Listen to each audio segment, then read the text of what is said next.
Hi, it's Colleen Bain from Enhanced Learning Skills for Kids. Thanks for watching this video and welcome to everyone. I decided to create some short series to answer some of the questions around the summer ADHD program that I'm offering. And a lot of people have been asking some of the same questions. The number one question I usually get is what's the program all about? How does it work? They're sort of the same kind of question. And in order to answer that, I wanted to first do a real short video. I'm going to try and keep it between 2 and 4 minutes if I can, about what brain training is all about, because the program that we're going to be using is based upon brain training. And a lot of folks that have children with ADHD are still not aware that they have an opportunity to lessen the ADHD symptoms, if not rehabilitate, in a sense, the ADHD, to keep it under control, where either they're not going to need medication anymore or they'll be able to lower a dosage. It really depends on the child and the type of ADHD that your child has.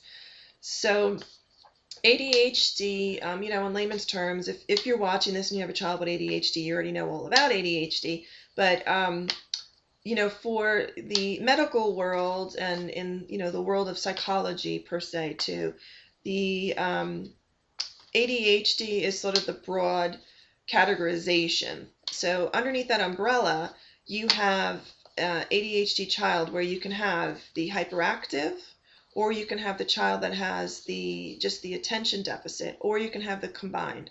Now, there's some doctors out there that actually have 6 to 7 types of ADHD, and I'm not really getting into all of those right now. I'm just concerned with what the major, like the DSM, is categorizing and sort of putting through for doctors to follow at the moment, until the new DSM gets out there. But so for our purposes, what I wanted to explain to parents is what brain training is all about, and like, what does that even have to do with ADHD? Like, how can that even help my child?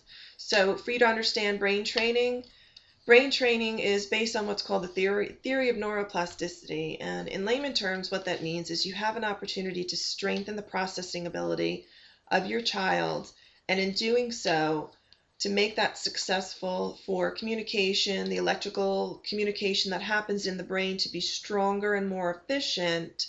You accomplish that by strengthening your child's overall skill set, which are known as cognitive skills.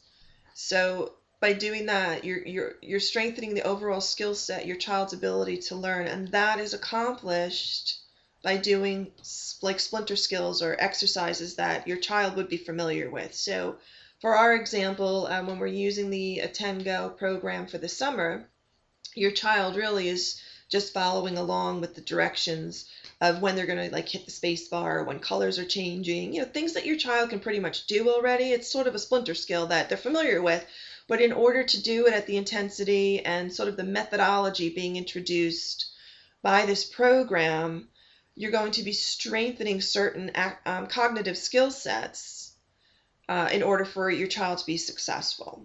So what you need to understand is ADHD itself can be cognitively based, meaning you can literally just go in and strengthen cognitive skills. 3 different types of like attention. There's more than that, but the main 3 types of attention skills you need for cognitive is you can have sustained attention, you can have divided attention.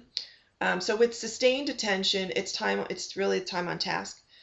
Divided attention is when your child's able to do more than one thing. So that example would be if your child's sitting in class and they're trying to attend to writing notes and then also be able to attend to the teacher speaking about what they're writing about. And then the last type that you have is the selective attention. So your child has to choose now what they're going to attend to. So this is where you have a lot of teachers that will complain that the child gets distracted very easily because someone's clicking a pencil on a desk in the room, or the child is trying to take a test, but they're watching a movie in the next classroom over, so they fail the test. So they can't selectively attend and block out other activities around them. So in that instance, you can go in and strengthen those skill sets and be able to see a dramatic difference in your child's ADHD symptoms. And I'm using that broad umbrella again, okay, of ADHD. So, maybe your child's not impulsive or hyperactive. I'm just using the general term. In other instances, you have a child that is, neurologically wired, where if you went in and looked at their brain, you would see the 4th of July. And that sort of happens to be my daughter. They basically told us it looks like the 4th of July when we go in there and take a look at her brain. Everything is like on like this high kind of all the time. It's just always on high level.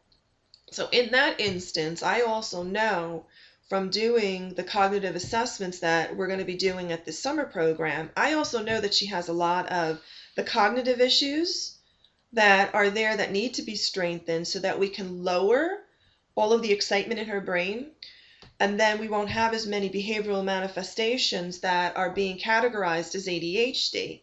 And then I also know neurologically from her brain injury, at this point in time, she still needs medication. So my goal personally for my daughter Shannon, is I know she's going to stay on ADHD medication. She needs it right now. She may be getting off as we continue to strengthen cognitive skills and she continues to do well at her school. But right now I know we still need it. So my goal is going to be strengthening those cognitive skill sets. And by strengthening the cognitive skill sets, I'm looking now subjectively and objectively to see changes in the cognitive measures, and then what's going to then look like different behavioral manifestations. So I have that kind of a situation where I got both things going on with my child. So for your child, you may have been told that, we're seeing all these behavioral manifestations, and what I want all of you to understand is whenever you see a behavior manifestation, there's always something going on. It could be that it's just anxiety driven, but where's the anxiety coming from?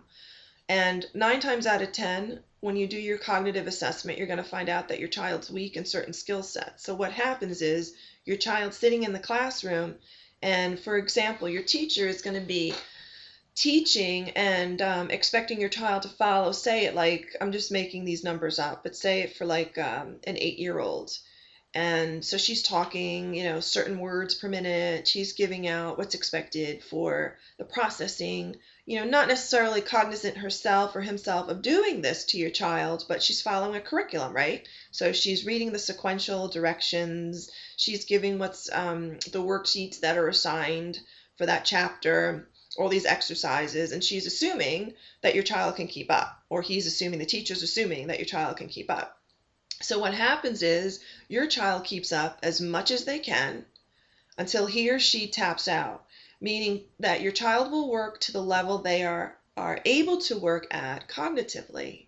So if your child is 8 but only has skill sets that are of a 6 or a 7-year-old, or in worst case like a 5-year-old, it's quite possible in certain areas, then when your child takes in the information that is equivalent of a 6-year-old's, like ability to remember. So let's, the typical examples I always give is for a neurotypical child, let's just say for memory reasons, you should have like a 1-cup measuring cup.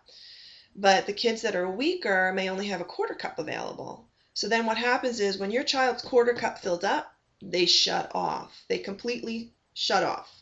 And then what happens to the teacher is the teacher sees behavior manifestations in the classroom. So you got the fidgetiness, you may have the acting out, the clown going on, or you may have the need for the teacher to keep repeating directions. You may have a child just jumping out of their seat, because it's sort of like, picture yourself trying to sit in like a foreign country, and they're all talking all these different things and nobody's really helping you.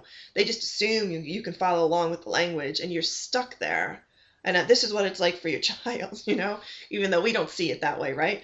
But your child's stuck there for like 40 minutes, and they're all talking 90 miles an hour in a different language. Your child has no idea what's going on. I mean, your child was lost if they're talking Spanish, if they said like hola, your child was lost after that. And that's like what's going on. So it's not that your child cannot or does not have the potential or the ability to speak Spanish. It's just that they need to be given the skill set to do that. And in the basics of learning the new language, right, you have to be introduced to some of these basic words to even follow, so that the child can follow along in class. But it's the same thing